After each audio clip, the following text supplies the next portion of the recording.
Thinking my first article in ASQ was in 1987, I think.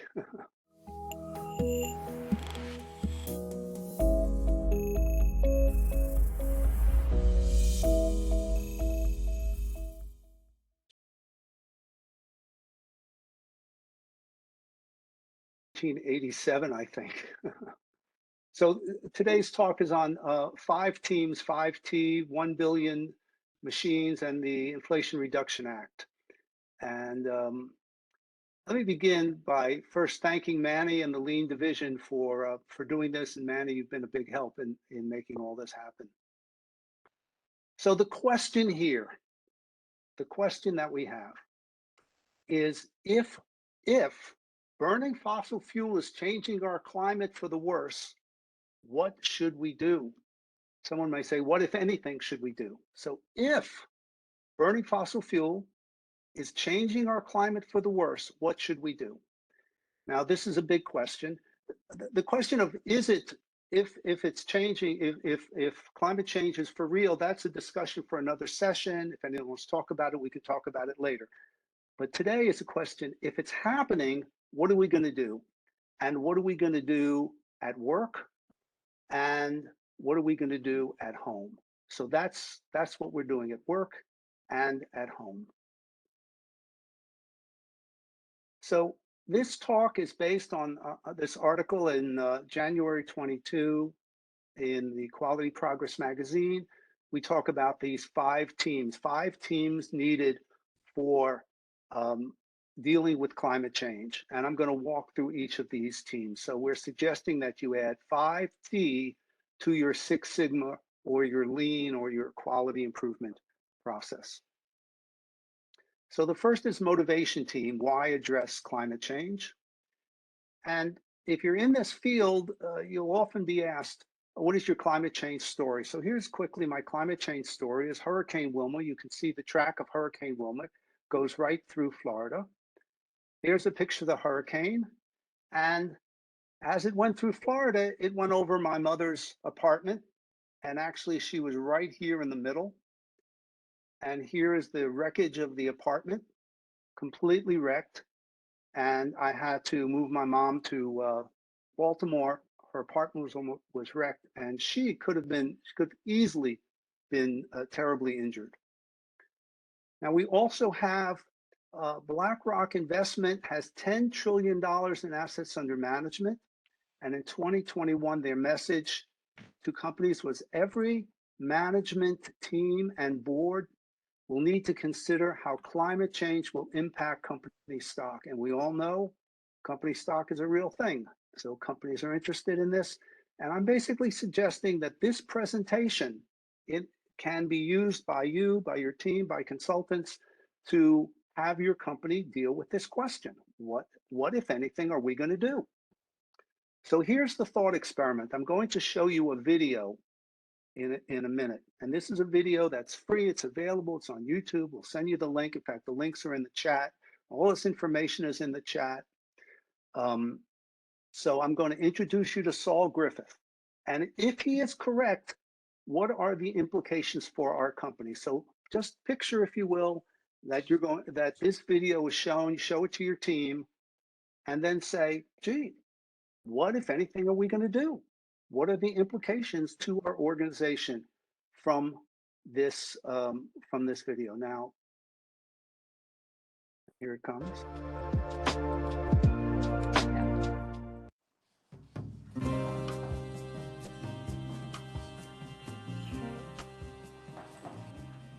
Hi, I'm Saul Griffith from Rewiring America, a non-profit group advocating for aggressive electrification to fix our climate, to create jobs, to save every household money, and to improve our health.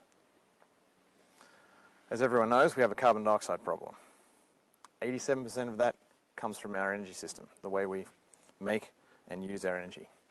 We know this because we first mapped our energy system during the 1970s oil crisis. We created things called Sankey diagrams. And we divided the economy into somewhat arbitrary buckets, things that are called sectors that you might recognize. The commercial sector, where we work, the industrial sector, where we make our stuff, transportation sector, that moves us and our stuff around, the residential sector, which is where we live, and the electricity sector, which serves all of those 4 sectors.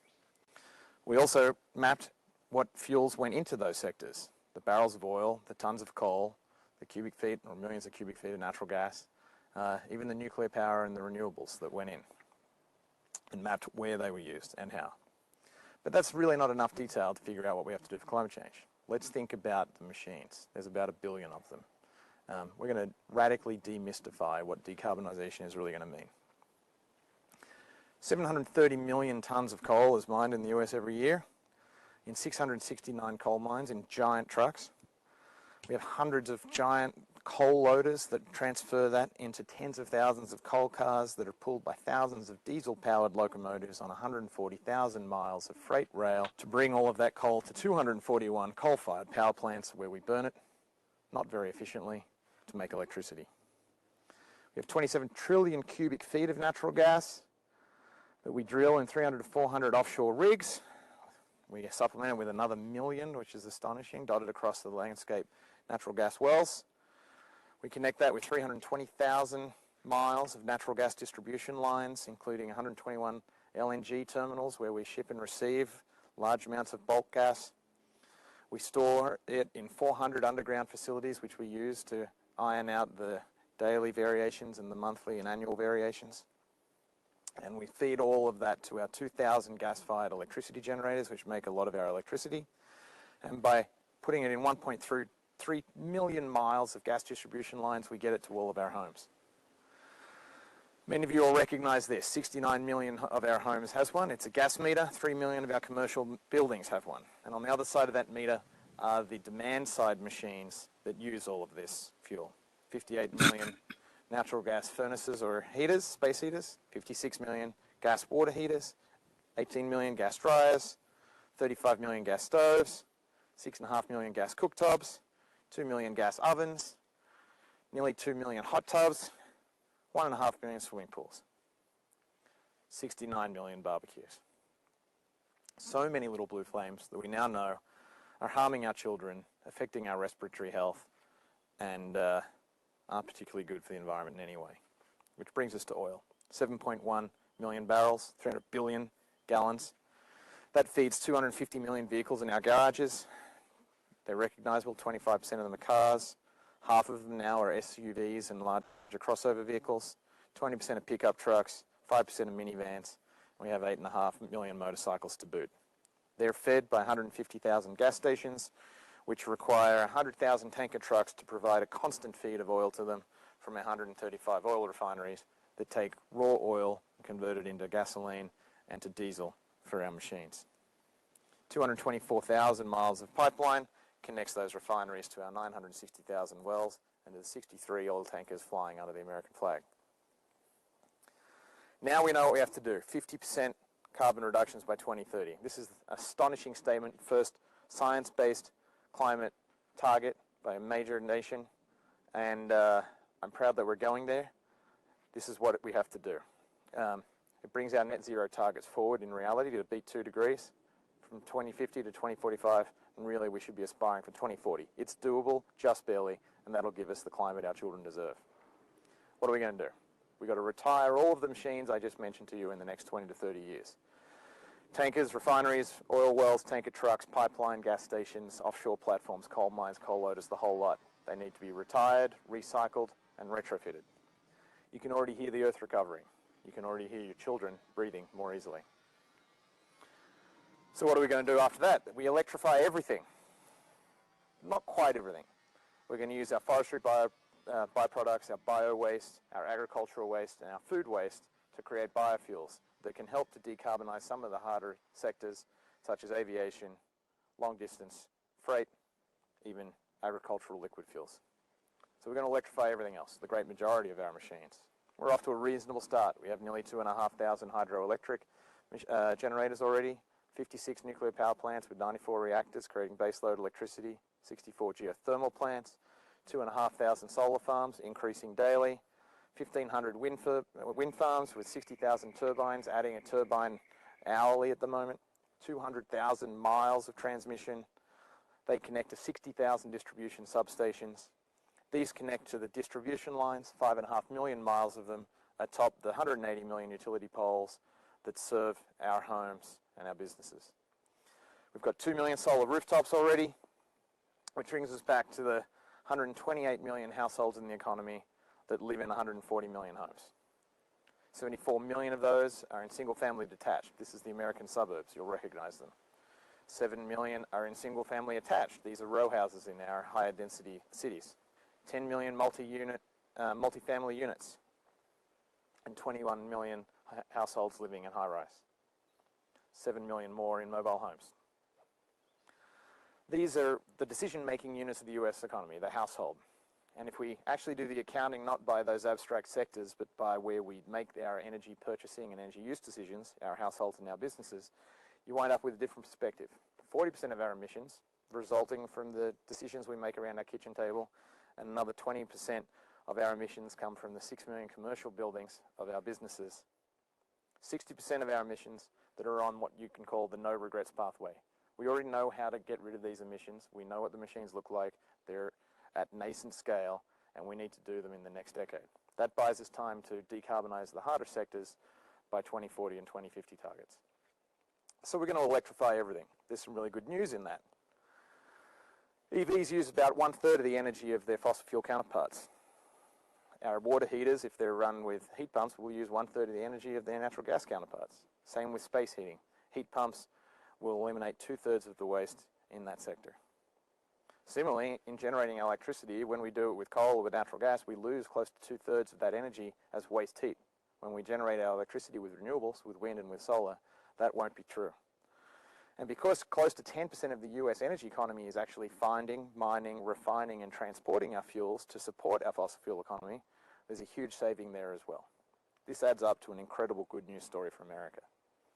When we move away from our fossil fuel economy to a renewably powered and electrified economy, we need less than half of the energy we think we do today. Same size homes, same size cars, the same American dreams, just without the pollution and with much higher efficiency. There is an inconvenient truth to all of this. We've really not done a lot in the last 2 decades in terms of addressing climate change. So we now have to move incredibly quickly. This is what you call an adoption curve. It's the rate at which we bring a new technology to market. Starts slow, like where we are with electric vehicles now, but once everyone is buying their next car as an electric, then you're a mass adoption, and very soon you saturate the market. So there's critical machines in the economy, and we need to electrify all of them as quickly as retire them. What does that mean? Next time you buy a water heater, has to be electric. Next time you buy a clothes dryer, has to be electric, etc., etc. Our water heaters last 10 to 12 years. Our clothes dryers, 12 to 15. Our kitchen ranges, 15 to 20. We got 85% of our rooftops are asphalt singles. We replace them every 20 years. Every time we replace those rooftops, we need to put solar on top of them. Our furnaces last 20 to 25 years. Our cars and trucks are around 25 years. And our load centers, 40 or so. Every single time we replace any one of these machines in the next 2 decades, they need to be replaced with clean electric technology. We build 1.5 million new homes a year. That means in the next 20, 25 years, we'll build 25% of our building stock. They need to be all electric homes. But it underscores that 3/4 of this job is going to be in retrofits. We have to retrofit our existing building stock with clean electric technology. At the same time, we've got to aggressively retire fossil fuels. Coal first, hopefully in the next decade, oil soon to follow, and natural gas on the heels of that. It's time to plug in. So what do we really need to do? What in detail do we have to build to solve climate change? 250 million electric vehicles, 70 million electric heat pumps, 60 million electric heat pumps for water heaters, 40 million electric induction ovens, 20 million electric heat pump clothes dryers, 2 million electric ovens, 10 million electric motorcycles. We've got to electrify with heat pumps our hot tubs and our swimming pools as well. That's 500 million machines, give or take. And to support the electrification of all those machines, we need to build some critical infrastructure, residential and commercial infrastructure. Probably 100 million of these dull grey boxes that sit in your garage or in your basement called load centers or breaker boxes. They all need to be upgraded to support the new electrical loads. Part of that new electrical load would be the 100 million solar rooftops that we need to install in America. We'll need to add 100 million batteries to these systems and 200 million vehicle chargers so that we can conveniently power all of our vehicles. In total, that's 1 billion machines. That sounds like a lot. You're probably sighing and thinking about the audacity. But we can and we will do that. We've done it before.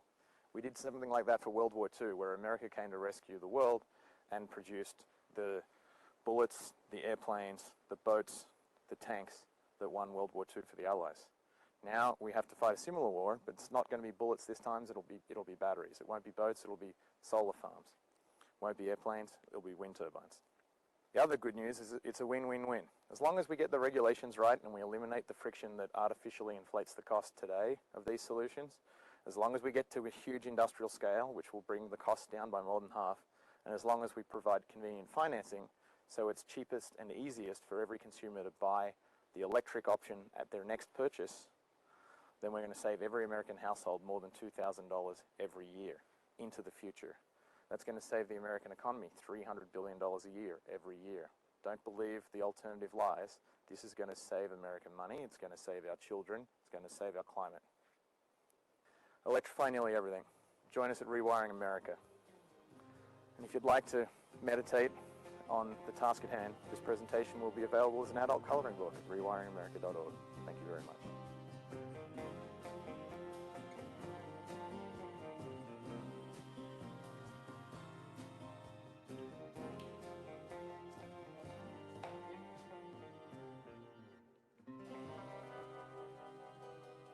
So I was really taken with that video, I have to tell you.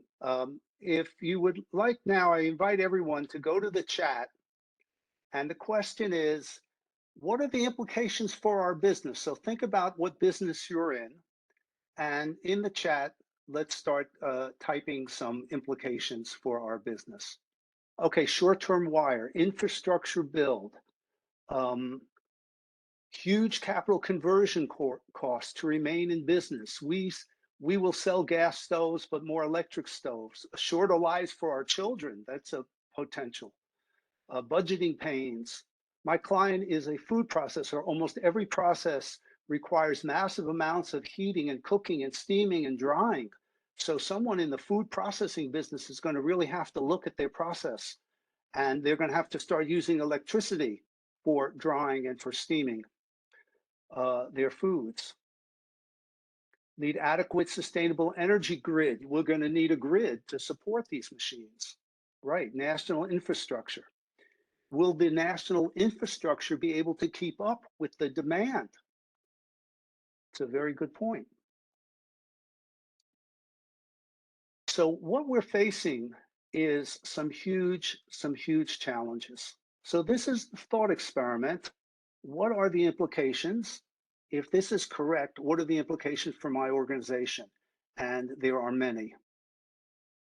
Now, if you want to look at this in more depth, I suggest you consider Saul's book on this whole topic.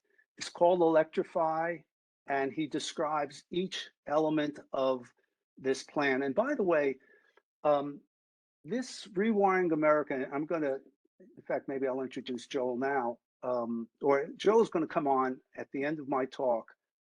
Joel Rosenberg is going to come on, and he is with Rewiring America, and we'll talk to this.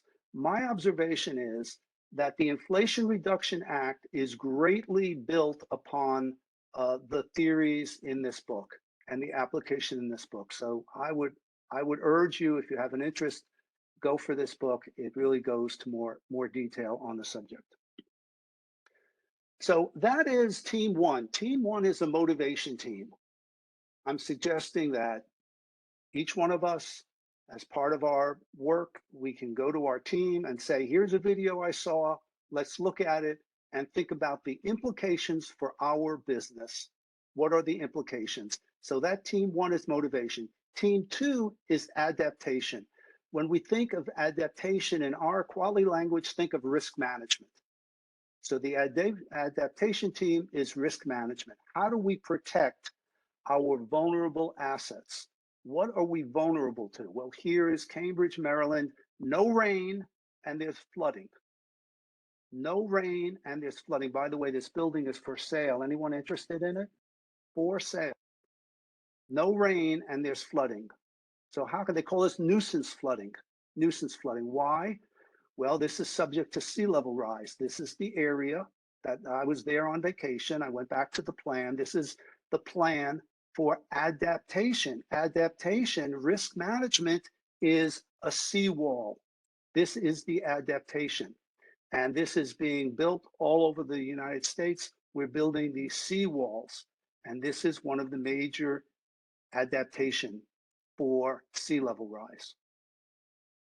And we're vulnerable in many, many areas. Now, if you have an industrial building that is in one of these areas that's subject to sea level rise, even downtown Baltimore, where I am, this is the adaptation is called wet flood proofing, where you install vents in the basement so that you know the basement's going to be flooded. You let it flood, because if you don't let it flood, the pressure of the water could break the wall. So you let it flood, you treat the basement, and that is adaptation. Doesn't prevent anything, but it's risk management. We have a building, we know that it's subject to risk if it's in an area subject to sea level rise. Here's another adaptation. If I go to the beach, I'm in the East Coast.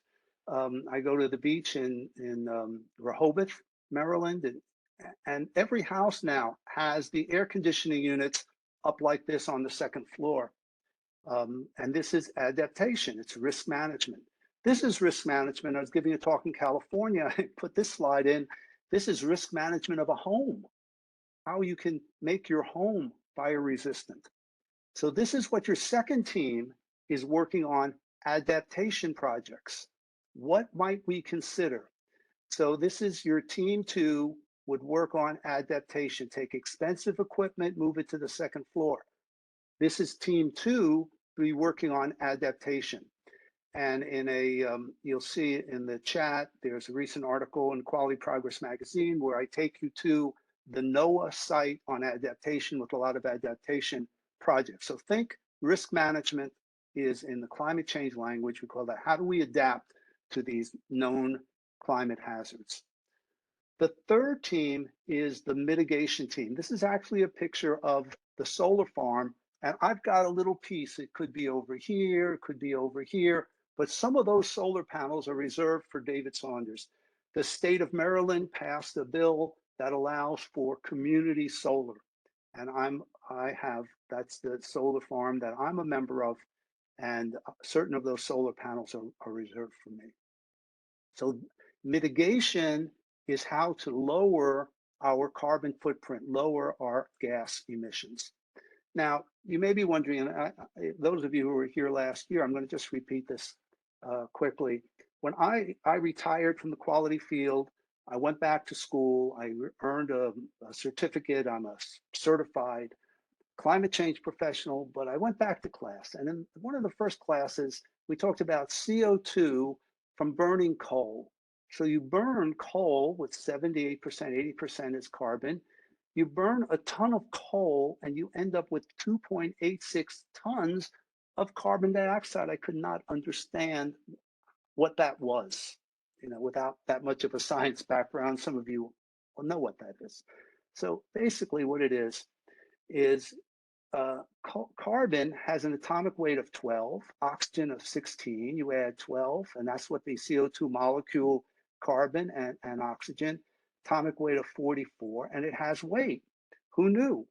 So then in part of my class, I learned how to do the calculation from therms. And if you look at your gas and electric bill, you'll see it says therms. And it's got this little white, this is from the roof of my house, looks very harmless. But in my house, 5.6 tons of CO2 comes from this 1,026 therms of natural gas. And if you look at your bill, you'll see this. You don't have to do the calculation. You go on the internet, you can do the calculation. It goes up into the air for 100 years. Now you'll say, okay, what does that mean? It goes up into the air. It doesn't look like anything. It goes up in the air. What happens? Well, this is what happens. If we go back to 1800, before mankind was burning coal, a photon would come from the sun, it would come to the earth, and a lot of it would just bounce back harmlessly into space. Some of it would be absorbed by the ocean, some of it absorbed by the ground, by the soil. Of course, some of it is absorbed by the trees and the grasses and agriculture. Now we go to 1900. We've been burning fossil fuel for 50 years, and still it goes back up into space. But now we go to the year 2000, and it could hit the photon coming back, radiated heat could hit one of the photons of one of the molecules of CO2, and it makes it vibrate. Heat is the vibration of the molecule. So now the CO2 is vibrating, and it throws off the photon. The photon may go back down to Earth. And if it goes back down to Earth, that becomes what we call the greenhouse effect, global warming, and then climate change. It can be cold, could be hot, could be floods, could be drought. Unknown, unknown. We can't measure, we can't look at the past and determine what the future is. It's just unknown. Now we come to 2020. Now we have CH4, which is methane, which is natural gas sold to us as a transition natural gas. So now a photon comes, it hits the CH4, which is up in the atmosphere, it vibrates, throws it back down, and we have even more heat. And here's what it looks like. The carbon dioxide in the atmosphere is going up, as is the global temperature of the Earth going up. That's the problem. So to mitigate, what we can do is what Target stores do. They put solar farms, solar panels on the roof of their stores. So this is mitigation. This is mitigation. So what mitigation projects might we consider? So this is team 3 works on mitigation projects, looks at everything we do and starts looking at some of the questions you had before. How can we mitigate? Mitigate in our language is prevention. So when you hear mitigation, think prevention. How can we prevent emissions?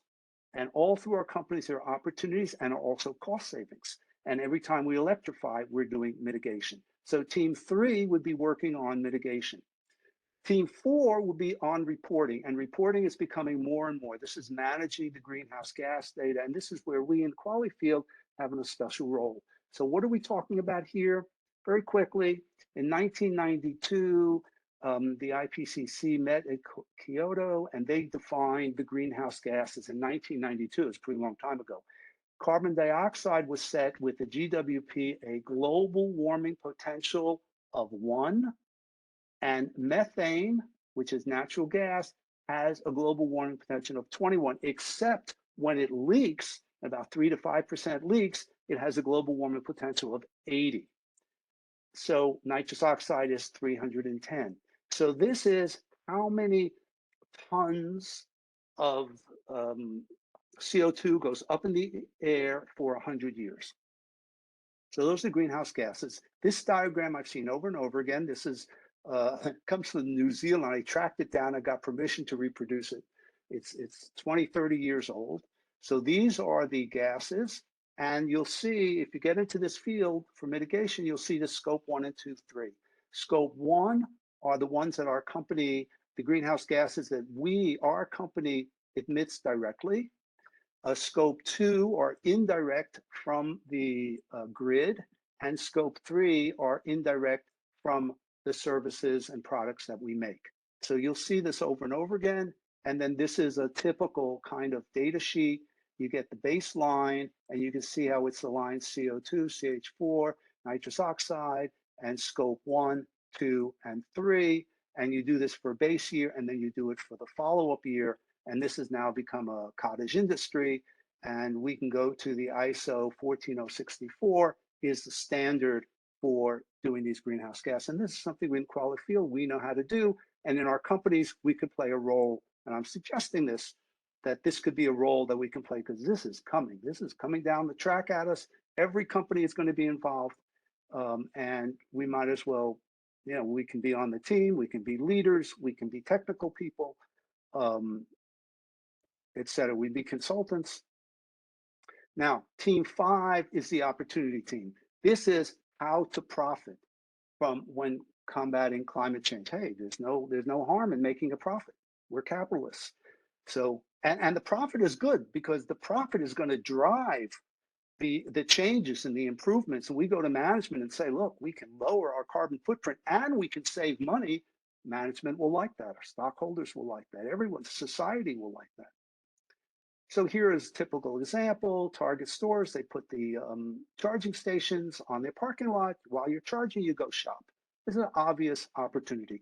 This is a personal opportunity. If you want to get into this field, go to the Association of Climate Change Officers, climateofficers.org. You can earn a certificate and you can add this to your resume. So this is the 5 teams approach. These are the 5 teams. We're calling this 5T added to your Six Sigma program. And this is an approach to dealing with climate change at work. And Joel, we'd like you to take over.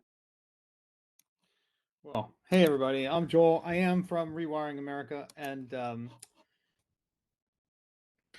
right, let's see if this works. Can you see my slides here? Yes. Yep. You're All good, right. Joel. Oh, geez. So, thanks, David. I was just trying to get as much information as I can from my colleague.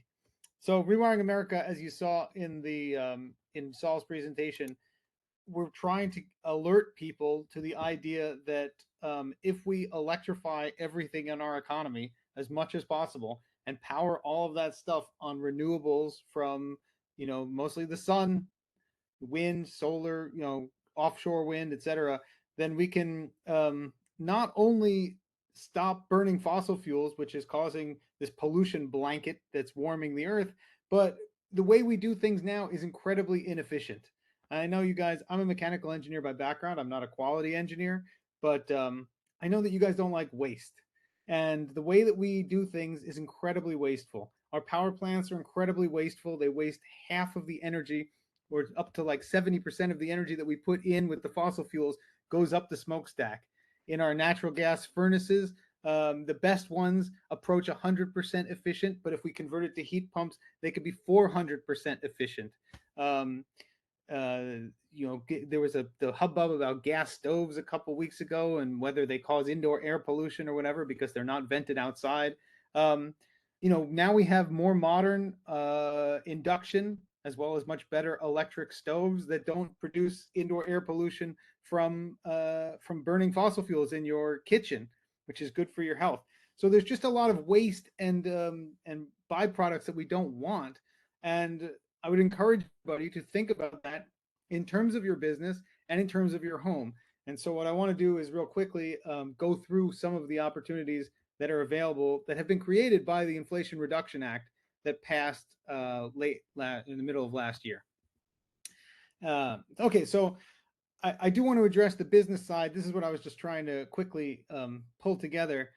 If you run a business, I saw some of the comments where it's like it's going to be painful to switch to electric, and there are concerns about whether the grid's going to be able to power it. At the rate that we're going, the grid is going to be able to keep up, no problem. The Inflation Reduction Act has a provision for helping to pay for efficiency in your buildings. So it's called 179D, and it essentially, if you have your energy bills and you can reduce your energy use on site by a certain percentage, the government will give you a tax deduction based on that energy efficiency. So somebody said, "Oh, I have customers with power plants, with manufacturing plants that use lots of fossil appliances. If they electrify them, then that reduction can add to their bottom line, and that the operating costs can go down." There's money in the Inflation Reduction Act for EVs. So EVs are much more efficient at using energy. They're not they're much lower maintenance costs, and now there's up to 30% tax credits for chargers. There's really good incentives for electric vehicles for commercial businesses. There's also tax credits for the vehicles themselves, right? So up to $7,500 for a vehicle under 14,000 pounds, or up to $40,000 for your heavier vehicles. And then there's also tax credits for solar, I believe, geothermal, and batteries that you add to your business. So I'm not going to go into the details here. You can email me, joel@rewiringamerica.org. We're working on resources to help businesses, but most of our focus has been so far on homes, because there's so many homes, and we are trying to spread the message that everybody needs to pay attention to what's in their house now and think about and make a plan for replacing those things with electric versions when the time comes, if not sooner, that they need to be replaced. So on the person front, David, I think earlier check the our IRA savings calculator. If I hang on a second, I'm going to copy these and put these in the chat. So there's 3 references that I would encourage everybody to check out, and then I'm going to talk They're about. all in the chat already. They're all there already, Joel. Okay, well, so I just put them back again. There's the IRA savings calculator where you go in, you enter a little bit of personal information. We're not using that for any real purpose other than to calculate for you how much you would be eligible for under the Inflation Reduction Act. Some of the provisions are keyed to your income because they're trying to get the benefits to the people who traditionally are underserved and who have less money available and who would benefit more from lower operating costs for replacing their fossil fuel machines, particularly if you have liquid fuels like propane or oil. So there are a number of provisions that are keyed to income, but for everyone else, there's tax credits. So pretty much if you make under 150% of what's called the area median income, which is, the median amount of income for where you live, then you're eligible for those upfront rebates on electric appliances. If you make over 150% AMI, and I imagine quality engineers are probably not low to medium income generally, although if you are, you should definitely check that out. If you make more than that, you can get up to 30% tax credits on the appliances that you buy. This little diagram of this house, Electrify Everything, is Joel's book. Joel is the author of this book. It's 100 pages. It's in the chat that I sent at the beginning. You can download the book. It goes through every single part of your home and what it takes to electrify, what the issues are with the heat pump, what the issues are with the EV, what the issues are with the solar panel. He really did a great job writing it. And it's something you can literally sit down with your family and look at and think through, what are we going to do in the future as we begin to electrify our house and cut off that gas pipe. All right, so with these 3 guides that I put into the chat, the idea is that you make a plan to not buy any more fossil fuel replacement items.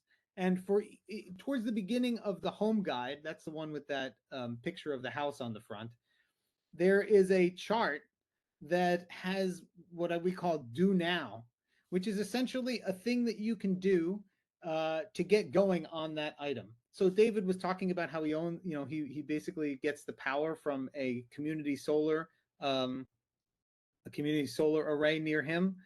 So that's something that everyone can do today, is like go and check with your utility or check with, look online to see if either community solar is available or if your utility offers some kind of renewable energy plan and your cost might go down even. Identify some cars that you might be interested in buying and go for a test drive. For a stove, people were like, oh, gas stoves, maybe they're harming my family, but I'm not ready to get a new stove yet. For $100, you can get a small induction burner off of Amazon or a local retailer that'll let you try out induction cooking and see that it really does perform well. I'm a renter, and so we have one of those induction hot plates basically that we cook almost exclusively on top of our rental gas stove with. The harder ones, like getting a heat pump, which is essentially a replacement for both your furnace and your air conditioner, because a heat pump is essentially just an air conditioner that can switch directions and pump heat into your house instead of just out of your house, making it warmer in winter as well as cooler in summer. For that, if either your furnace or your air conditioner might fail sometime in the next year or two, call around and get some quotes from contractors who install heat pumps. Some of them are going to try and discourage you from getting a heat pump and say it doesn't work very well, either in cold climates or it's outdated technology. That's not the case anymore. Now, Maine, which is a pretty cold state, is installing as many heat pumps as Norway is, which is a pretty cold country. And so if Maine and Norway are making heat pumps work, the rest of the country can too. The technology, just like all technology, has gotten much better in the last 20 years. And contractors have a bit of a disincentive from selling you a heat pump because either they don't have the experience with it, although basically it's very similar to an air conditioner, or they're worried that they're going to have to do more work than just giving you another fossil fuel appliance. But I just want to take a quick step out and then I'll finish. Take a slight step back, which is, Saul Griffith, who you saw in the video, and David talking about, the pollution blanket of climate change. They lay out this case for why we need to electrify everything. Because for a long time, we've been talking about renewables and solar and wind. And some people say, oh, you can't run an economy on solar and wind. But in fact, there are a couple of European countries that are doing just that. I think Belgium is mostly solar now, solar and wind. The UK is 50% solar and wind. So, and we're getting close to being fully able to run economies on renewables. But even beyond that, and going back to the quality aspect that your organization is so keen on, is that we essentially maintain two energy infrastructures at the moment. One is the electrical grid, which does an amazing job of keeping the lights on most of the time. And the other is the gas infrastructure in parts of the country. Saul said like 300,000 miles of gas. And the gas, and as well as, the gas stations, et cetera. And so the question is, what are we going to do in the future to maintain both of these systems? Are we going to keep investing in the gas infrastructure as it fails? Or are we going to stop investing in the gas infrastructure and say, we don't need that anymore? We have renewables to power clean appliances in everyone's home, and like envision the future in which climate change is not a threat to us. Envision a future where everybody gets better stuff, in part because of this transition, subsidized by the federal government. Regardless of what you think of it, it exists now. Are you going to take advantage of it or not? Can you reimagine your business? Maybe parts of your business are hard to decarbonize, stop burning fossil fuels around because, as somebody said in the chat, like, oh, they've got a lot of processes. They've got heating and drying and et cetera. Can you at least think about what it might look like to have rooftop solar powering some of those operations? Can you think about what it means to have an electric fleet that no longer needs to go to the gas station and uses 90% less energy to move around and charges overnight and is charged by the solar panels and makes your business more resilient to a grid outage? Can you imagine what a future where we've transcended this discussion of, oh, it doesn't make sense to electrify because blah, blah, blah, and instead just say, no, we are going to preserve the future for our kids while simultaneously cutting tons of waste and just making the world better instead of just doing the same old thing that we've been doing for the last 100 years. So that's sort of my rant. I will stop ranting at you. I appreciate everything that you guys do. I am a fan of quality engineering.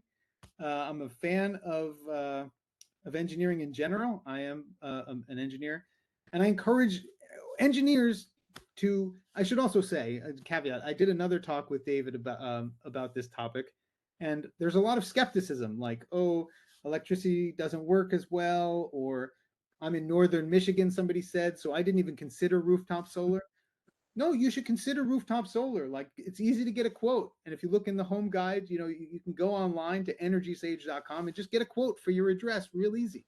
And then you can decide whether it makes sense or not. And you can check again in 5 years because the quality engineers are bringing the cost of solar down so much that it's now the cheapest way to generate electricity in human history. And so we're trying to transcend the old paradigm of we have to keep doing it the way we've been doing it because that's the way we do it, and get to the point of there are new and better ways to do it, and we should welcome them and try and advance them because that's the way out of our current predicament. Okay. Thank you. Now, Thank you, Joel. I'm going to start a community of practice on climate change. So I just put in the chat my email address. If you would like to join in a study group, we also can start documenting some of this, write another article for Quality Progress magazine. please contact me, and we could do that. I think our session is coming to an end. However, Manny, I'll stay on the line. Joel, maybe we'll stay on the line. We can take some questions. And this question about a 200 amp service, that can you answer this, Joel? I know you Sure. did, but the question is, Absolutely. can my existing 200 amp service at home handle a 100% electric household, including an EV and lawn equipment? Yeah. Let's just say. So the answer is A, absolutely, and 200 amps is great. In fact, there's a group called Redwood Energy, which is they're on the West Coast in the Northern California, and they promote this idea of a watt diet, and they think that you can electrify your whole house on 100 amps if you do a couple of little tricks, like they sell these splitters that will let you share a circuit on your panel between your EV and your stove, your electric stove, because if your car is charging overnight and you're cooking for an hour, it's not going to really harm the range of your car by shutting off the power for that hour. But with 200 amps, you got plenty of room. I mean, it is a good question. And, for the nerdier people who are aware of their electrical panel and the space available on it, you are correct to think like, how can I, the term we sometimes use is defend the panel in order to fit everything that I want to electrify on it. 200 amps is a lot of amps. And so, you don't necessarily want two 50 amp EV chargers taking up half the panel, but most people don't need that. In fact, you can buy level 2 faster charging EV chargers that have adjustable amps. And so it's going to be faster than the one that plugs into your regular 120 volt 15 amp outlet, but it'll probably charge plenty fast for the way most people use their cars, and there's also EV chargers around town. And I think part of the shift to EVs is going to be changing the paradigm from I go to the gas station and that's it, to I charge my car at night, and then I charge my car if I go to work, or I charge my car when I go to the library. And it's just like it's a little bit more sipping than fully up, just gas station, etc. I mean, there is an upfront cost. There is an adjustment period that we're going to go through of like learning new practices, but the benefits of the EV greatly outweigh it. And anyway, I'm off topic from the 200 amps. Yes, you can electrify on 200 amps. Look in the guide in chapter 2, and it talks about that. Okay, The great. guide is Thanks for really that, Joel. quite I'm sorry, Dave, helpful. were you going to say something? Go ahead. I would say that Joel's guide is really wonderful. Definitely download that. It's in the on the Google Share. We've given you the link to it, but it'll walk you right through how to deal with these issues at home. So, I'll answer Doug here. You say you're going to go work on your gas range to fix it, and you can go to shop for a new range. I mean, those are not mutually exclusive. On some level, we are okay. We acknowledge that if this is going to take time. And when Saul talks about it, he says it's like a 20 to 30 year transition. Within the next 20 years, you're probably going to replace all of your stuff. You're going to replace your furnace. You're going to replace your water heater. You're going to replace your car. If you wait for it to, start failing, that's reasonable from an economic point of view. If you can go faster, that's good too. But, the idea of shopping for a new range, maybe you try and fix your gas stove, and you also consider spending $100 on an induction burner so that you can get some experience with it. You can check your pans to see if they'll work by putting a magnet on it. And that will give you backup to your gas stove anyway. So if it does finally conk out, you still have a way to cook stuff while you wait for your new stove to arrive, And in order to get a new stove, you do need an electrician, because currently electric stoves need 240 volts. So you do need a new outlet to be installed in your kitchen. I happen to know somebody who's working on a company. He's also affiliated with Rewiring America, that's trying to put batteries into a stove so that it can also plug into just a 110 volt outlet instead of requiring the electrician to come. But going back to the 200 amp question, if you have an electrician coming to install a 240 volt outlet for your stove, You can also consider having them install a 240 volt outlet for a water heater, for a 240 volt water heater, although there are 120 volt versions that are coming onto the market now. You could have them install a 240 volt outlet for your EV, maybe in advance of considering getting an EV. Although 20 volt outlet, but that only gives you like 5 miles for every hour of charging. You can consider an outlet install for a heat pump. There's also 120 volt versions available. But it's that kind of like, okay, I'm deciding that I'm going to get rid of these fossil fueled appliances and shut off my fossil fuel delivery or gas line or, you know, propane delivery, etc. And once you take that attitude of like, I just won't get caught having an appliance that in an emergency situation, I have to get another gas water heater because we need hot water, or I'm going to get another gas furnace because where am I going to get a heat pump in this emergency situation? The idea behind the do now section of the home guide is for you to think about what it means to replace these things and not get caught in that emergency situation. And then the rest kind of flows easily from that. Like once you commit to like, yeah, you know what, burning fossil fuels is incredibly wasteful.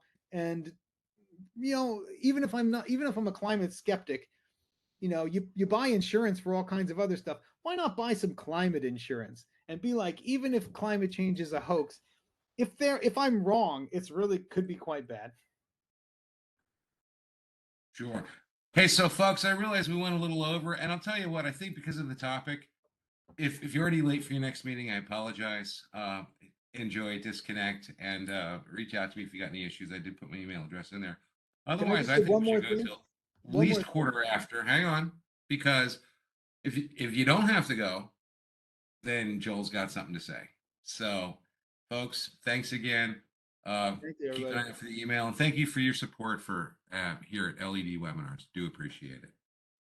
All right, Joel, you're back on. Thank you. Sorry. So somebody put in the chat they don't understand how a heat pump is more efficient, and we push heat pumps pretty hard because you can get one for heating and cooling your house. You can get one for heating your hot water, and the reason it's more efficient, and I'll get a little nerdy because the engineers on the call. Essentially, when you burn stuff, you produce heat. And if you burn all of the fossil fuel to release all of the energy as heat, then what you can get out of that is 100% of the energy that was, you can think of it as being stored in that fuel. But ambient air has heat in it. That's why it's warm. And even when it's really cold out on the absolute temperature scale, on the Kelvin scale, there's still a lot of heat in the air, even at 0 Celsius. Even at minus 50 Celsius, there's still heat in the air. There's heat in the air all the way down to minus 273 degrees Celsius, right? Which is absolute zero. And the way a heat pump works, it's just like your standard refrigeration cycle.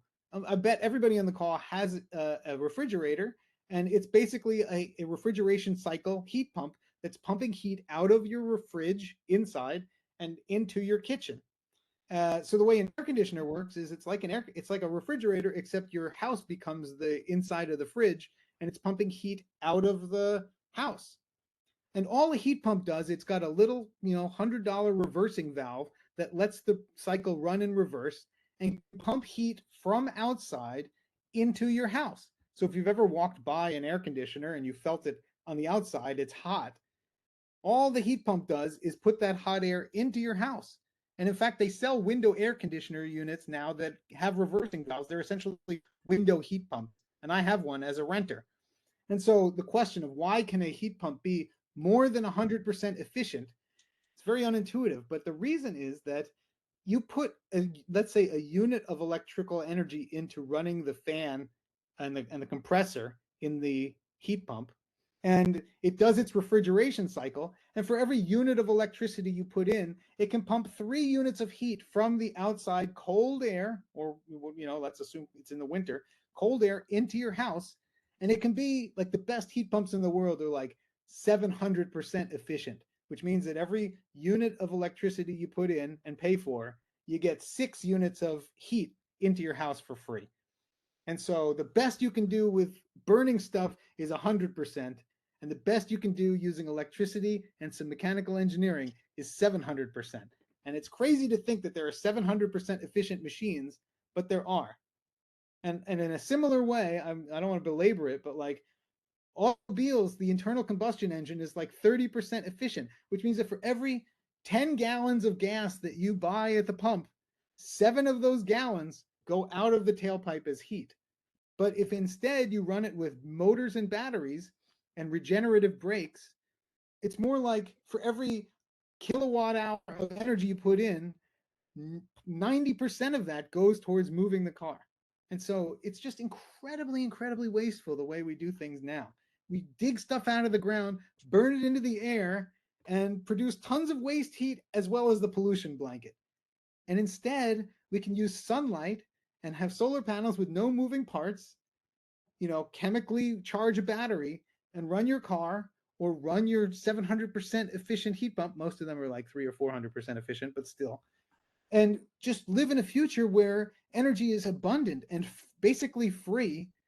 We're not sending money to petrostates, and we're not causing earthquakes from fracking by, looking for natural gas deep in the earth. And instead, we're just living on solar income instead of like our savings account of this dead animal stuff. Okay, that was it.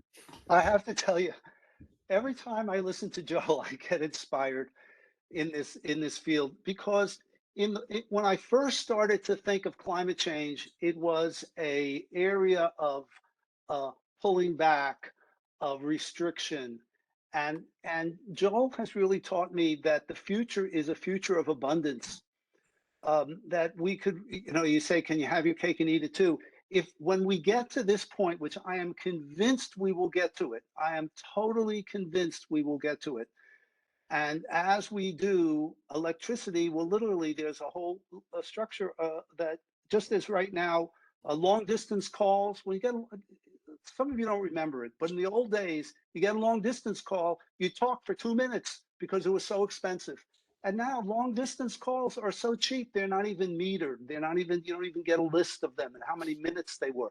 And someday electricity will be the same way. It can literally be so inexpensive that it won't even be metered. And that is the future. Probably in my grandchildren's age, we'll have this abundance. So I'll add one more thing to that. I don't want to keep ranting, and then I'll let everyone go. But I've been looking. I was born in the 70s. I've spent some time looking at the energy crisis in the 70s, etc. But in listening to people talking about that era, they were like, the future for most of that period was the year 2000, and that every year as we got closer to the year 2000, the future shrank by 1 year. And then we hit the year 2000. And if you remember Y2K, that wasn't the problem. The world didn't end. And then everyone was pretty happy. And then a year later, 9/11 happened, and et cetera, et cetera. And we have not had a new vision of the future. It was going to be flying cars. And we did, it doesn't really make a lot of sense, but okay. And jetpacks and whatever. And now here we are, we're a bit caught in like, what is the future going to look like? Oh, is it going to be dystopian with climate change? Is it, China, et cetera. And instead it's like, look, back in the 70s, they were talking about if we could live on solar power, there's so much sun. Like it's so we could power all of humanity with, I should get the exact number, but it's something like if we could capture an hour's worth of sunlight, it would power humanity for a year. It's so much. And the actual amount of solar area that you need is like, it's like a corner of a Western state. If you put like a couple miles of solar panels in like the one that I heard is 100 miles square, 100 miles by 100 miles by 100 miles square would power the United States of solar panels. In Arizona, there's so much, and yet we continue to we're like, oh, we're paying Putin for gas, and like in Saudi Arabia for gasoline, and it's like we just have to transcend the old paradigm and say, and unfortunately it runs through everybody's garage and kitchen table, and like we need everybody to start making better decisions about what consumer products that they buy. And Rewiring America, we're sort of like, hey, we get it. Americans like to buy stuff. So upgrade all your stuff to modern electric appliances and live in a more pleasant environment that will also help save the world. That's kind of our pitch. Right. Right. It's a good pitch. It's a good pitch. It's a pitch of abundance rather than one of restriction.